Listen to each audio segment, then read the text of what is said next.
Fait que dans le fond, la première question, on aimerait savoir comment que la victime se sent globalement, qu'est-ce qu'elle va s'empêcher de faire suite à l'agression, puis comment elle se sent, mettons, si elle sort à l'extérieur face à d'autres personnes. Souvent, quand une personne vient nous voir, ça fait des années que ça s'est passé. Puis la façon qu'on réagit avec un stress post-traumatique, c'est qu'il y a des parties de l'histoire qu'on ne se souviendra pas. Donc, tout faire le sens face à l'événement. Puis souvent, il y a eu un déclencheur. Avec tous les événements MeToo qu'on a entendus des derniers temps, ça va faire en sorte que les victimes qui ont vécu un événement, peut-être des fois 20, 30 ans, ça ramène des flashbacks, des cauchemars. Puis là, ça va ressurgir parce que des événements comme ça fait comme encapsuler, puis on essaye de ne pas y penser. Jusqu'à temps qu'il y ait quelque chose qui émerge. Souvent, vu que ça fait super longtemps, soit que c'est arrivé quand on était jeune, ou c'est arrivé dans des moments où on était adulte, mais on a essayé de mettre ça de côté. Puis souvent, ce qui se passe le plus souvent, c'est que la personne va avoir honte de tout ça. Puis en quelque part, avec toute la façon que notre société fonctionne, on va souvent avoir tendance à responsabiliser la personne. Fait que de là, la honte. La personne va penser, peut-être c'est à cause de moi que c'est arrivé. Puis là, on parle surtout de femmes, mais on peut parler d'hommes aussi là-dedans. Fait que la femme va avoir l'impression, le plus souvent, puis toutes les choses stéréotypes qu'on entend, j'étais peut-être le soir, j'étais peut-être habillée de façon provocante. Puis même des fois, si elle ne l'a pas entendu, juste les discours qu'on entend dans notre société, quand il arrive une situation, le premier réflexe qu'on a demandé, c'est « Ah pourquoi c'est arrivé? Qu'est-ce qui s'est passé? » On essaie de faire du sens. Okay? Puis en quelque part, si on fait du sens, si on trouve une cause à ça, ça nous permet de nous dire que ça ne nous arrivera pas à nous aussi. Okay? Que, s'il y a une raison pourquoi c'est arrivé à cette personne-là, ça fait en sorte que si moi je fais attention, ça ne m'arrivera jamais. Fait que, inconsciemment, on crée que cette personne-là va se sentir encore plus honteuse avec l'impression que c'est à cause d'elle. Oui. Dans le fond, la plupart du monde, dans la société, ils pensent que c'est de la faute de la victime que c'est arrivé. Pas nécessairement, mais on va avoir des réflexes par rapport à n'importe quel événement. Je donne un exemple complètement sorti du viol. Okay? Mais si des situations, une personne a vécu un vol, quelqu'un est arrivé par infraction chez eux, puis il y avait une arme, premier réflexe, on va pourquoi t'as pas pris une arme? Pourquoi t'es pas comme couru dans la cuisine pour prendre un couteau?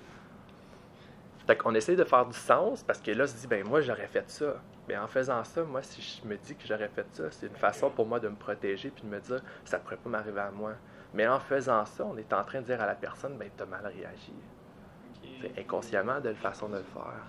Fait que même dans nos questions, il faut faire toujours attention à comment... Parce que ça peut sous-entendre que la personne a...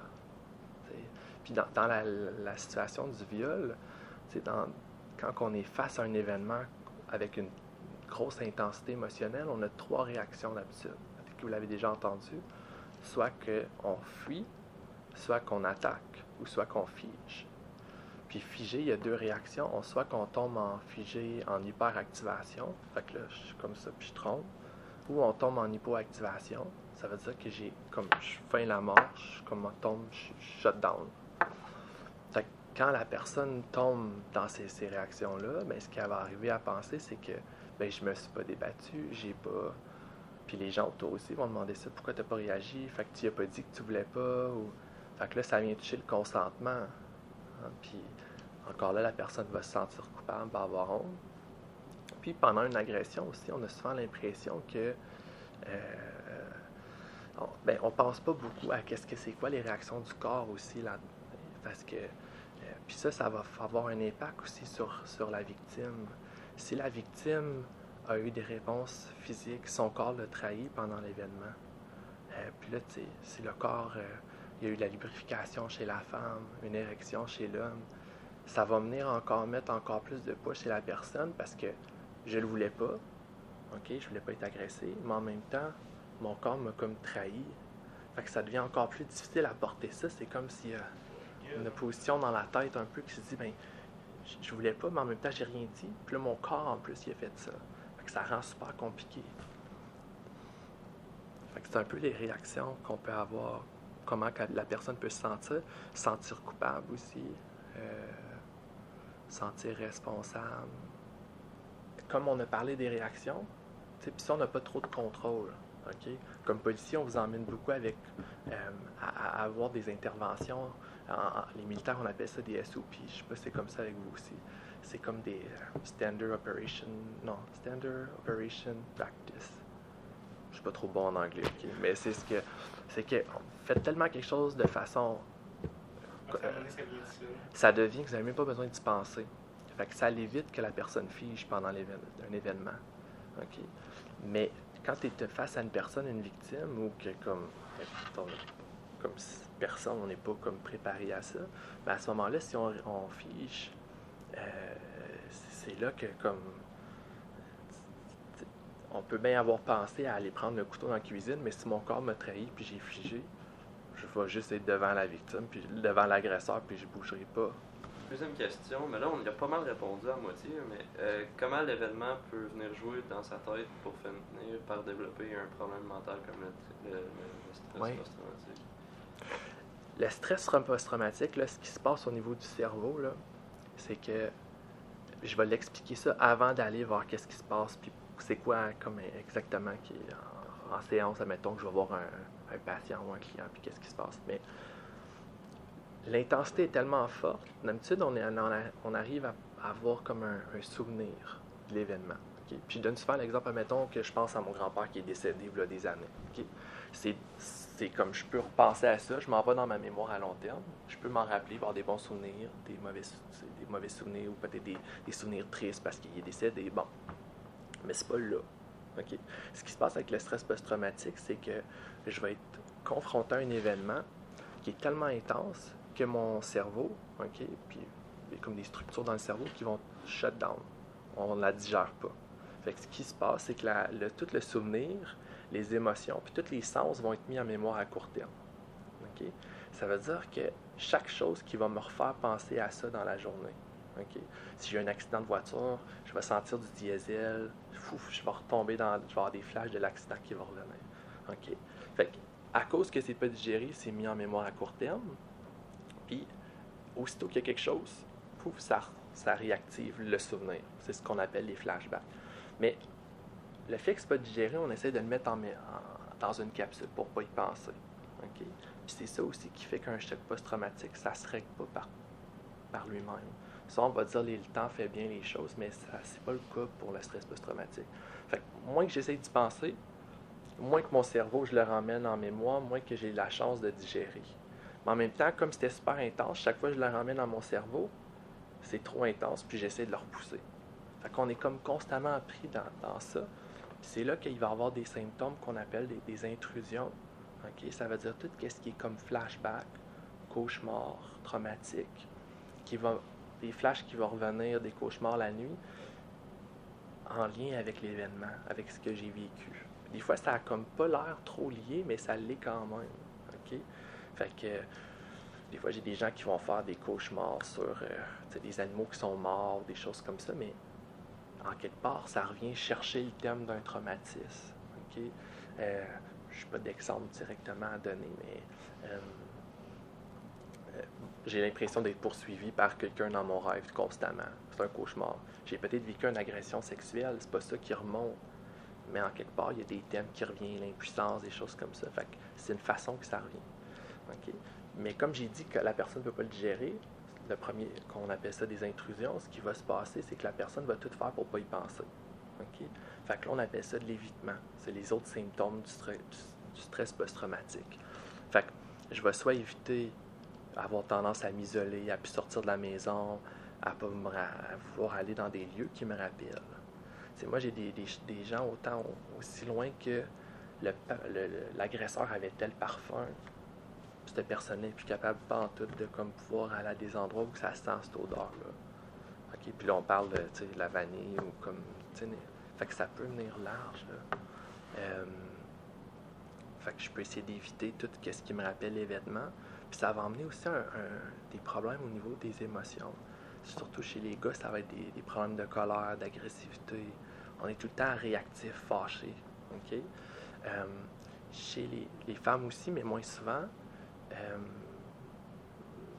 Puis un sentiment aussi de perte de plaisir, d'être déconnecté. À certains niveaux, quand les gens sont vraiment, comme ils ont vécu beaucoup de traumatismes, ils deviennent un peu nommes. Je ne sais pas si vous connaissez comme neutre. OK. Je donne souvent l'exemple d'un 7-Up flat. Là. Il n'y a plus rien, il n'y a plus d'émotion, il n'y a plus de bulle, il n'arrive plus à connecter avec les autres. Fait que c'est toutes ces réactions-là qui vont embarquer. Puis on a de la dissociation, c'est ce qu'on appelle. C'est un peu plus compliqué.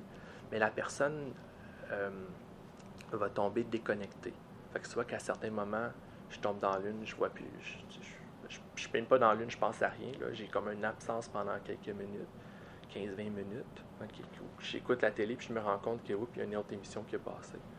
Ça peut être aussi perte de sensation avec mon corps, puis ressentir certaines choses. Fait que ça va venir jouer aussi dans tout ce qui est la sexualité, surtout avec le viol. Ça guérit-tu?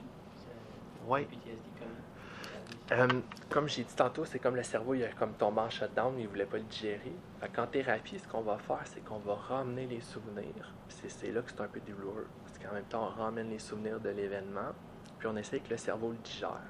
Puis on fait en sorte que si la personne elle tombe en shutdown, c'était parce que c'était trop intense.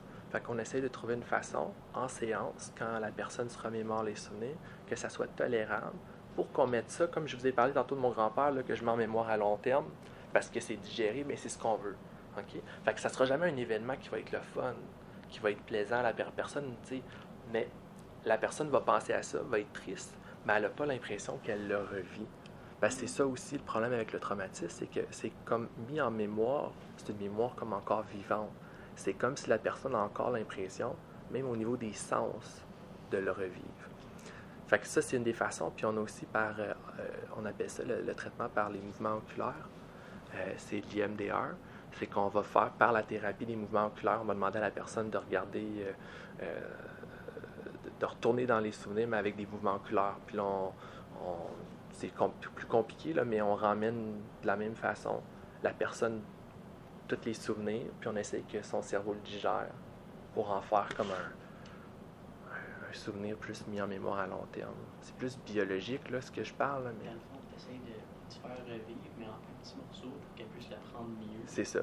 Puis en plus long terme que l'événement qui s'est passé. Peut-être l'événement c'est tellement gros, il y a tellement de short lapse de temps que là, tu utilises en plus longtemps, puis en plus petite partie pour qu'elle puisse l'apprendre. C'est en plein ça. Tranquillement. Puis... Exactement. Puis on donne accès aussi parce que quand le cerveau il shut down, il manque des choses. La personne ne se souvient plus de telle affaire. Tu sais, souvent, puis ça, c'est une des choses que dans votre travail, vous allez être emmené à voir. C'est que des fois, est-ce que la personne, quand vous lui demandez des questions, parce que tu vas avoir des témoignages, des choses comme ça, la personne ne se rappelle pas de certains aspects. Mais qu'est-ce qu'il y avait à l'heure? Qu'est-ce qu'il a dit? Puis là, ça a presque l'air comme ça revient à faux un peu. Okay? Parce que tu dis, la personne, elle a-tu avantage à mentir ou quoi que ce soit? Mais dans le choc post-traumatique, le fait ça tombe en mémoire à court terme, mais aussi qu'on essaie de mettre ça encapsulé, il y a des choses qu'on ne se souvient plus. Le travail, quand on fait en thérapie, c'est aussi d'être capable de tout aller chercher ces petits morceaux-là, puis d'en faire comme vraiment une histoire complète. Parce que plus que le cerveau, il ne sait pas qu'est-ce qui s'est passé, plus qu'il spin, c'est là aussi plus que là qu'il y a de flashback. C'est un peu compliqué, là, mais fait qu'on fait du sens avec ça, comme tu dis, en des petits morceaux, puis à un moment donné, la personne est capable de plus le digérer. Ouais. Okay. Puis aussi, les problèmes les plus fréquents chez une victime, c'est comme l'isolation personnelle, ça peut apporter aussi des problèmes familiaux, des choses comme ça. C'est quoi les problèmes, mettons, qui sont fréquents? Ouais. Quand on est dans un choc post-traumatique sévère, là, ce qui va venir avec ça, c'est qu'on tombe aussi en dépression souvent. Si je sors plus, si je suis plus capable d'avoir du monde, si je n'arrive plus à avoir du plaisir, comme on a nommé tantôt, la personne, souvent, moi, quand je le vois, c'est... Les gens n'ont pas toujours le feeling d'avoir un stress post-traumatique. Mais le monde, ils savent c'est quoi une dépression. Fait que souvent, quand ils viennent consulter, ils sont en dépression. Ils sont plus capables d'aller travailler. S'il y a de l'agressivité, ils sont peut-être... il y a peut-être de la violence conjugale. Au niveau de la sexualité aussi, pour les femmes, pour des hommes aussi, des fois, ils sont plus capables d'avoir de l'intimité, de rentrer dans des relations sexuelles parce que, puis il y a encore des flashbacks de l'agression qui va venir. Fait que ça va les emmener à consulter moins souvent, mais c'est quand même quelque chose qui peut déclencher. Souvent, ça va être au niveau du travail. Il manque beaucoup de journées de travail. Puis plus sévère, ça peut devenir comme en dépression, mais la personne a la misère à se lever le matin et puis capable de se réveiller. Beaucoup de problèmes de sommeil aussi, parce que c'est souvent au moment où on a moins de contrôle que là, les flashbacks viennent, puis les cauchemars. Fait que souvent, c'est la nuit. T'sais, typiquement, je vais voir des gens qui sont rendus qui dorment 3-4 heures par nuit parce qu'ils ont trop de flashbacks. Ou si je suis constamment... Parce qu'une autre des choses que j'ai peut-être oublié de nommer tantôt, un autre des symptômes qui va venir, c'est l'hypervigilance. Ça veut dire que mon corps est tout le temps mis en alerte. OK? Je regarde tout autour de moi, je vais analyser les gens, je vais être méfiant, je vais barrer plus les portes. Mais si je suis constamment en train de surveiller comme ça, j'ai de la misère à me laisser aller. J'ai de la misère à me laisser aller à tomber endormi aussi. Fait que je n'arriverai pas à tomber endormi. Mais ça fait en sorte que la personne est constamment là, est grugée par ça. Fait que l'hypervigilance, ça va emmener aussi des contractions involontaires des muscles. Ça veut dire que comme si je suis tout le temps comme ça, à forcer, je vais avoir des problèmes musculaires. Ça aussi, c'est un problème. C'est du monde tendu, comme la sexualité, j'ai parlé tantôt. Si j'ai des contractions des muscles, bien, ça va emmener d'autres problèmes, surtout chez les femmes, au niveau du vaginisme, de la dyspareunie. C'est comme des contractions du vagin lors des relations sexuelles qui fait que le pénis ne peut pas rentrer ou avoir des douleurs comme même des fois fantômes un petit peu, là, que il n'y a pas de raison, mais c'est comme si le corps se rappelle du traumatisme. Fait qu'il y a une douleur qui est là pour éviter, comme si le système était encore activé comme en état de danger. OK. Le monde sont tout le temps, ceux qui se sentent vulnérables quand ils tombent endormis. Tu vas essayer de s'appuyer pour que tu réveilles-toi et puis reviens quand tu Oui. es alerte. Oui. Il va peut-être arriver encore. Exactement. Fait que typiquement, j'ai des gens qui, comme à toutes les heures, comme à chaque fois qu'ils ont un cauchemar, ils ont quelque chose, ils vont aller voir, ils vont faire le tour, la porte est bien fermée. Mais tu sais, quand tu es rendu dans une nuit, tu passes une heure à regarder si la porte est fermée, ça devient vraiment comme quelque chose de comme problématique. Fait que de là, la thérapie, ça va aider à comme enlever ça, mais aussi les médicaments à court terme. Parce que la thérapie, c'est ce qui est prouvé comme étant le plus efficace à long terme. Mais à court terme, quand tu as quelqu'un qui dort pas bien, qui mange plus beaucoup, qui sort plus, qui n'a plus de plaisir, qui pleure souvent, ben là, il faut donner un médicament à court terme pour aider, juste à comme diminuer. Fait que les médicaments vont avoir tendance à comme enlever toute cette hypervigilance-là, d'être toujours sur la défensive. Ça va réduire un peu un relâchement puis aider à tomber endormi plus facilement. Puis l'autre, c'est les styles de traitement que vous apportez et comment ça aide des victimes. Oui. Bien, tantôt, comme j'ai parlé de l'EMDR, admettons, fait que ça, c'est un des mouvements des traitements par les mouvements oculaires. Un autre qui est prouvé, c'est de la thérapie par exposition. On appelle la thérapie cognitive comportementale. Fait que soit qu'on le fait par imagerie où je demande à la personne, OK, on va retourner sur l'événement, ce qui s'est produit, puis on essaye que le cerveau digère. Soit qu'aussi, on peut le faire en allant à certains endroits aussi, OK? Comme par exemple, la personne elle s'est fait attaquer dans une ruelle, ça s'est passé là, ben on va aller sur place dans la ruelle pour désensibiliser la personne. Comme s'il y aurait eu un accident de voiture, ben on va aider la personne à reprendre la voiture après. Parce qu'au niveau du cerveau, ce qui se passe là, c'est que quand je parlais de l'hypervigilance tantôt, au milieu de notre cerveau, on a l'amygdale, pas celle dans notre gorge, mais vraiment ici. Puis elle, chaque fois que c'est elle qui tombe en shutdown quand on a eu l'événement. Fait que dans la thérapie, on essaie de ramener l'événement. Puis ce qu'on veut, c'est qu'elle soit capable de le vivre.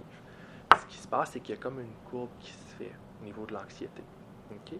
Fait que l'anxiété monte ou l'inconfort. Puis souvent, la personne, quand ça devient trop intense, elle sort de la situation. Fait que si je vais aller avec la personne, admettons, dans la ruelle ou quoi que ce soit, ou même à une banque, s'il y a un hold-up ou un accident de voiture dans la voiture, normalement, la personne, ce qu'elle va faire, c'est qu'elle va sortir de la situation. Je ne suis pas bien, François, j'ai chaud, comme tu sais. Mais si on reste suffisamment longtemps, on appelle ça qu'on désensibilise la personne. C'est qu'à un moment donné, l'anxiété va diminuer. Puis là, la personne va apprendre que c'est pas dangereux, la ruelle. C'est pas nécessairement dangereux, un accident de la voiture. J'ai eu un accident, il y a eu une situation, une agression, mais c'est pas tant l'endroit en tant que tel qui est dangereux. Mais le choc post-traumatique fait que la personne va associer plein de choses à la... Je vous ai parlé tantôt du parfum, mais ça peut être... des personnes vont... Ça peut être une personne qui est habillée en noir, ça peut être une personne qui... toutes les choses qui peut faire... Exactement. Puis même on prendrait 3 personnes puis on les mettrait dans le même événement, ils n'auront pas les mêmes choses qui vont les déclencher. Il y en a un qui va retenir comment il est habillé, il y en a un qui va retenir qu'est-ce qu'il exact. sentait, il y en a un qui va retenir la maudite fenêtre dans le coin là-bas. Oui. Le pire que dans un choc post-traumatique, ça va être l'odeur. C'est le sens le plus fort. Fait que chez les militaires, l'odeur, dans les déploiements, que ça soit au niveau de l'agression sexuelle, ben ça va être comme peut-être le parfum, un accident de voiture, beaucoup l'huile, l'odeur de la boucane, les airbags aussi. Je pense qu'il y a comme une poudre dedans. Souvent, les gens vont me dire comme l'odeur est forte. Là, puis ils peuvent s'en rappeler. Là, on est en thérapie, ils vont être capables de la décrire comme si il en sentait. Là. Fait que c'est n'importe quoi qui est détecté par un de tes sens, mettons, pendant en plein ça. Ça peut être quelque chose que tu entends, tu vois, tu sens. C'est en plein ça. Puis nous, quand je dis de l'exposition, je demande à la personne à penser à ça, par l'imagerie, par les images, bien, je vais lui demander de connecter avec les sens pour lesquels elle a été comme affectée.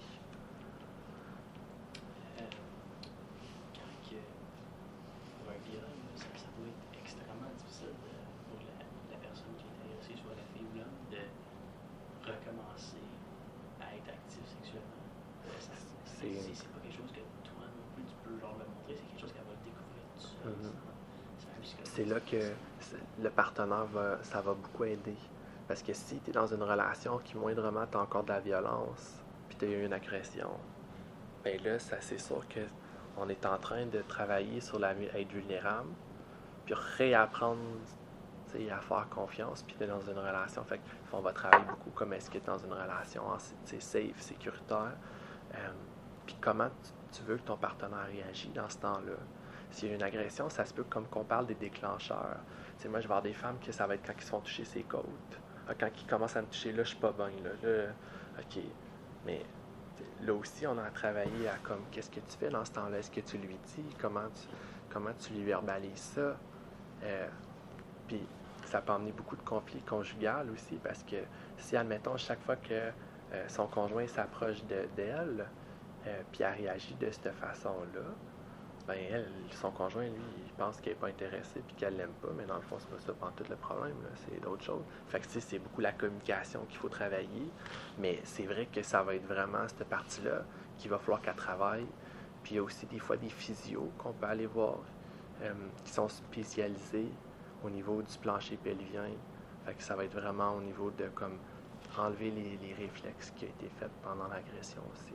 Fait que, moi, ça va m'arriver souvent à devoir référer à la physiothérapeute ou qu'elle va travailler ça. Je me suis dit, personne ne peut vraiment leur montrer ça. Il faut que ça vienne tout seul. Puis... Ben, c'est que c'est sûr qu'au niveau de la relation en tant que telle, non. Sauf que ce qui va se passer, c'est que quand je disais le système de vigilance qu'on a, d'hypervigilance, puis on est toujours comme c'est que ça l'emmène des contractions des muscles.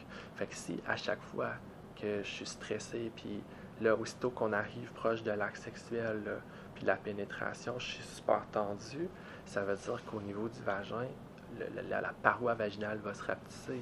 Fait qu'à ce moment-là, il n'y a pas de pénétration qui est possible. Mais c'est un réflexe, comme n'importe quelle chose. Fait que ce qui va travailler la physio, c'est qu'elle va venir déconditionner le réflexe.